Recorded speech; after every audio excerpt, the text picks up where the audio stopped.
Welcome to Telugu రాజ్యం. ప్రస్తుతం మనతో పాటు ప్రముఖ అనలిస్ట్ చింతా రాజశేఖర్ గారు ఉన్నారు. జనసేన అధ్యక్షుడు డిప్యూటీ సీఎం పవన్ కళ్యాణ్ గారు కాపు కులం కోసం తన రాజకీయాలు చేయట్లేదు, తనతో ఉండేవారు ఉండొచ్చు, లేని వాళ్ళు ఇష్టం లేని వాళ్ళు వెళ్ళిపోవచ్చు అంటూ ఇటీవల కొన్ని వ్యాఖ్యలు చేశారు.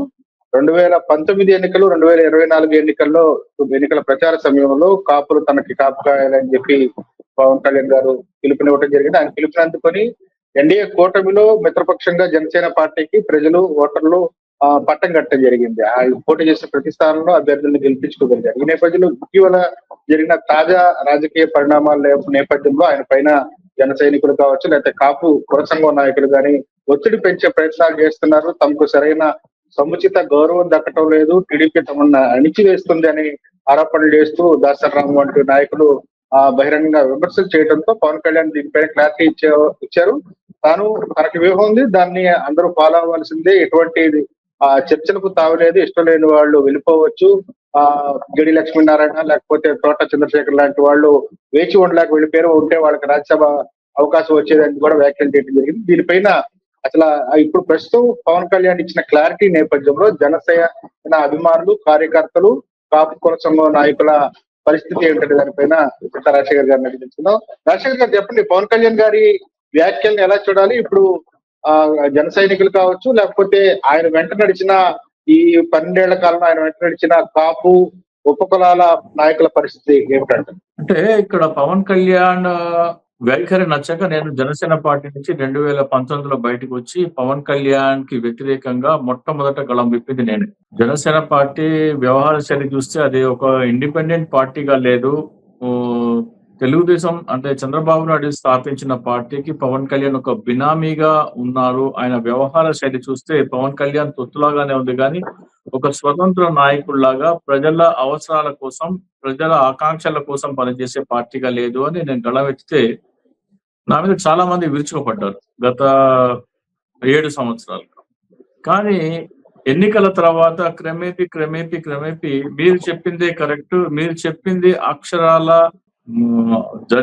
చెప్పినట్టు జరుగుతుంది, పవన్ కళ్యాణ్ వ్యవహార శైలి చూస్తే అదొక స్వతంత్ర పార్టీ లాగా లేదు, అది తెలుగుదేశం పార్టీకి ఒక బినామీ పార్టీ లాగానే ఉందని చెప్తూ గత 3 రోజులుగా నాకు బీభత్సమైన ఫోన్ కాల్స్ వస్తాయి. పవన్ కళ్యాణ్ మీరు చెప్పిందే నిజమైంది, మేము గ్రహించలేకపోయాము, ఏం చేద్దాము అంటే ఇక్కడ ఒక విషయాన్ని మనం చూడాలి. జనసేన పార్టీ అంటే కేవలం పవన్ కళ్యాణ్ ఒక్కరిది కాదు.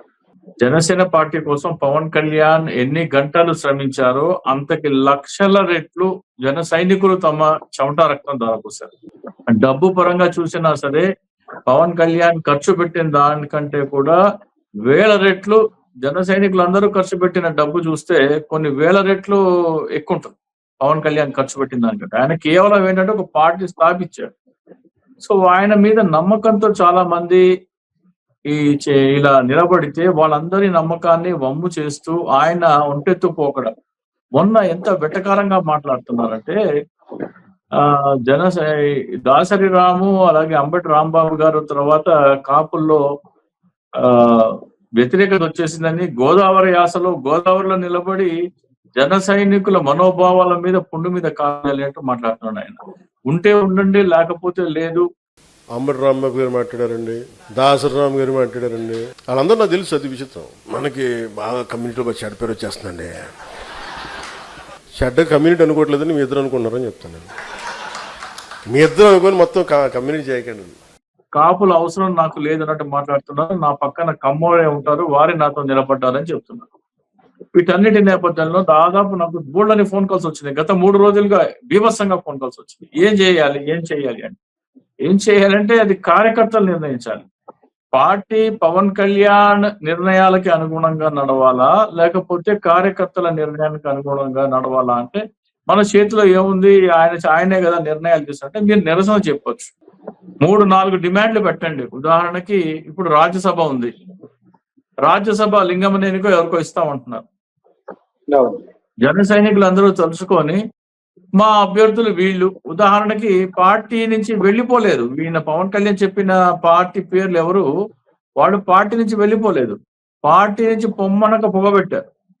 సో దాంట్లో ఆర్ఎంఆర్ గారు ఉన్నారు, తోట చంద్రశేఖర్ గారు ఉన్నారు, జేడి లక్ష్మణ్ గారు ఉన్నారు, అలాగే చింతల పార్థసారథి గారు ఉన్నారు, ముత్తంశెట్టి కృష్ణారావు గారు ఉన్నారు. వీళ్ళందరిలోంచి ఎవరికొకరికి ఇవ్వండి. వాళ్ళందరూ ఎందుకు వెళ్ళిపోయారో ఏంటో పిలిచి కనుక్కొని వాళ్ళని వెనక్కి పిలిపించుకొని వాళ్ళలోంచి ఒకరికి ఇవ్వండి Rajya Sabha. First demand. Second demand, Janasena పార్టీకి స్థానిక సంస్థల్లో 3వ వంతు సీట్లు అంటే 33%, 100లో 33.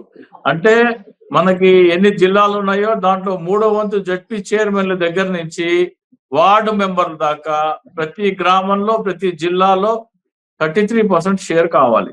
అయితేనే జనసేన ఓటేస్తారు, లేకపోతే ఓటయ్యాం. సరే ఈయన చెప్తారు, ఆయన వినడు. ఆయన మనిషి కాదండి, ఆయనకి చాలా డిప్యూటీ సీఎం అయిపోయిన తర్వాత అహంకారం చాలా తలకెక్కింది, మా ముందు నుంచే మాట వినే రకం కాదు, ఇక డిప్యూటీ సీఎం అయిపోయిన తర్వాత కళ్ళు నెత్తికెక్కినాయి.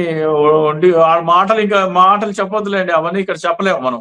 వాళ్ళు మాట్లాడే భాష పవన్ కళ్యాణ్ పట్ల కట్టె కాలేదాకా పవన్ కళ్యాణ్ తో ఉంటాన్న ఒక వ్యక్తి లకారాలకు తక్కువ లేకుండా మాట్లాడుతున్నాడు. లకారాలే, అన్ని బూతులే. సరే అవన్నీ వద్దులే కానీ ఇప్పుడు మీరు చేసేది ఏంటంటే పవన్ కళ్యాణ్ కి చెప్పండి, రాబోయే అసెంబ్లీ ఎన్నికల్లో కూడా 3వ వంతు సీట్లు కావాలి, పార్లమెంట్ ఎన్నికల్లో కూడా 3వ వంతు సీట్లు కావాలి, లేదా మొత్తం పోటీ చేద్దాం. పొత్తులో ఉంటే 3వ వంతు సీట్ లేదా మొత్తం పోటీ చేద్దాం. పవన్ కళ్యాణ్ ఏం లేదనుకోండి, ఏం చేయాలి అంటే మీ నిరసన తెలపండి. ఎలా తెలపాలి నిరసన అంటే, పవన్ కళ్యాణ్ మిమ్మల్ని మోసం చేశాడు, ఇప్పుడు దాకా పవర్ స్టార్ అన్నారు, ఇప్పటి నుంచి దగా స్టార్ అనండి. ఇప్పటి నుంచి జనసేన పార్టీ అన్నారు, ఇప్పుడు దగాసేన పార్టీ అనండి. మీ ఇంటి మీద, మీ ఇంటి కాంపౌండ్ వాళ్ళ మీద పవన్ కళ్యాణ్ బొమ్మ దిష్టి బొమ్మలాగా పెట్టి దగా స్టార్ అని రాయండి. ఇంకా కోపం చల్లారపోతే దానికో చెప్పులు దండ వేయండి, మిమ్మల్ని మోసం చేశారని అనుకుంటే. ఎందుకంటే మీరు మీ సమయాన్ని వెచ్చించారు. 12 ఏళ్ల సమయం మామూలు సమయం కాదు. ఒక వ్యక్తి జీవితంలో ఒక పార్టీ కోసం 12 ఏళ్ల సమయం. వాళ్ళు అడిగినంత మాత్రాన తెలుగుదేశం పార్టీ అన్ని స్థానాలని జనసేనకి ఇచ్చే అవకాశం ఉంటుందా? అంత ఈజీ ఇవ్వకపోతే మొత్తం పోటీ చేయాలి. మొత్తంగా పోటీ చేస్తారు. 2019లో వచ్చిన రిజల్ట్ వస్తే ఒకసారి 2000 ఈ అబద్ధాలే వద్దండి. 2019లో మీరు బీఫామ్ ఎప్పుడు ఇచ్చారండి? అభ్యర్థిని ఎప్పుడు డిసైడ్ చేశారు మీరు? ఎన్నికలు రేపు నామినేషన్ లాస్ట్ డే అంటే ఈ రోజున మీరు అభ్యర్థిని ఫైనలైజ్ చేశారు. అలా కాదు, ఇప్పుడు డిసైడ్ చేసేయండి. 3వ వంతు సీట్లు ఇస్తావా, ఇండిపెండెంట్ గా వెళ్దామా? ఇండిపెండెంట్ గా వెళ్తే 175 అభ్యర్థులు వీళ్ళు సంక్రాంతి కల్లా డిక్లేర్ చేయండి. 175 నియోజకవర్గాల అభ్యర్థులు వీళ్ళు, పొత్తు లేకపోతే వీళ్ళు అభ్యర్థులు. 25 పార్లమెంట్ వీళ్ళు, పొత్తుంటే వీళ్ళు, పొత్తు లేకపోతే 1/3. ఇప్పుడు చెప్పేసేమనండి. అలాగే స్థానిక సంస్థల ఎన్నికల్లో కూడా పొత్తు ఉంటేనే 33% సీట్లు ఇస్తేనే పొత్తు, లేకపోతే మొత్తం పోటీ చేద్దాం. ఇది కనుక నువ్వు చేయకపోతే మా ఇంటి వెలుపల నీ ఫోటో మీద దగా స్టార్ అని మేము పోస్టర్ వేసి మా ఇంటి దిష్టి బొమ్మలాగా పెట్టుకుంటాం, మమ్మల్ని మోసం చేసావు కాబట్టి. అప్పుడు పవన్ కళ్యాణ్కి ఒక క్లారిటీ వస్తుంది, జన సైనికులకి ఒక క్లారిటీ వస్తుంది. పవన్ కళ్యాణ్ ఏమనుకుంటున్నాడు, జన సైనికులు అందరూ నాతోనే ఉన్నారు, కొద్దిమంది కాపు నాయకులు తప్ప అందరూ అందరూ నాతోనే ఉన్నారనే భ్రమలో పవన్ కళ్యాణ్ ఉన్నారు. కాపులందరూ పవన్ కళ్యాణ్ మమ్మల్ని విస్మరించట్లేదనే భ్రమలో కాపులు ఉన్నారని నేను అనుకుంటున్నాను. సో అది కూడా క్లారిటీ వస్తుంది కదా. ఎంతమంది జన సైనికులు పవన్ కళ్యాణ్ కి వ్యతిరేకంగా ఉన్నారు, ఎంతమంది అనుకూలంగా ఉన్నారు అనేది కూడా క్లారిటీ వచ్చేస్తుంది. నాకు తెలిసి 30-35% కంటే ఎక్కువ పవన్ కళ్యాణ్ తో లేరు. అది కూడా కష్టమే. 30% కూడా కష్టమే. అంటే ఇప్పుడు లేరా సార్? అసలు ఎప్పుడు లేరా? ఇప్పుడు ఈ రోజున అంటే ఎన్నికల రోజున 100% ఉన్నారండి. 90% ఉన్నారు. 100 అని చెప్పలేం కానీ 90% అయితే ఉన్నారు. కానీ క్రమేపీ తగ్గకుండా అది 90 కాస్త 85, 80, 75, 70 అలా వచ్చింది. కానీ గత 3 రోజులుగా అది 30% పడిపోయింది. అంటే పవన్ కళ్యాణ్ చెప్పిన మాటలు ఆయన కోణం నుంచి, ఆయన దృష్టికోణం నుంచి, ఆయన వైపు నుంచి వివరణ ఇచ్చే ప్రయత్నంగా చూసి దాన్ని కార్యకర్తలు, అభిమానులు, కాపు వర్గాలకు చెందిన ప్రజలు పాజిటివ్ ఆస్పెక్ట్ లో రిసీవ్ చేసుకునే అవకాశాలు లేవంటారా? అసలు ఏ క్వశ్చన్ లేవండి. పవన్ కళ్యాణ్ మోసం చేశాడండి, మోసం చేశాడు. పవన్ కళ్యాణ్ అడుగడుగున మోసం చేస్తూ వస్తున్నాడు అని గ్రహించి నేను చెప్పడం మొదలు పెడితే వాళ్ళకి అర్థం కాలేదు. కానీ ఈ రోజున వాళ్ళకి అర్థం అవుతుంది, పవన్ కళ్యాణ్ మోసం చేస్తున్నాడని స్పష్టంగా అర్థం అవుతుంది. సో ఆ మోసం చేశారు అని భావించే వాళ్ళందరూ ఒక దగాపడ్డ జన సైనికుల సంఘం అని కూడా ఏర్పాటు చేస్తున్నాం త్వరలో. దగాపడ్డ జన సైనికుల సంఘాన్ని ఏర్పాటు చేసి గతంలో జనసేనలో పనిచేసిన నాయకులందరినీ కలిసి, పెద్ద పెద్ద IRS, IAS, IPS నాయకులు అందరినీ కలిసి మీరు మనందరం ఒక ఇదిగా ఉందాము, ఒక ఫోర్స్ గా ఉందాము అని చెప్పేసి ఇవి మనం చూసుకోవాలి. ఇప్పుడు జెన్జీ కోపం అడ్డం జరిగిందంటే ఏముందంటే, ఇప్పుడు కాంగ్రెస్ పార్టీ ఆఫ్ ఇండియా ఎలా ఎలా పాపులారిటీ సంపాదించుకో ఓవర్ నైట్ ఇదైపోయింది. సో ఇక్కడ ఏంటంటే మీకు మీరు దగా పడ్డారంటే అది మామూలుగా ఉండదండి.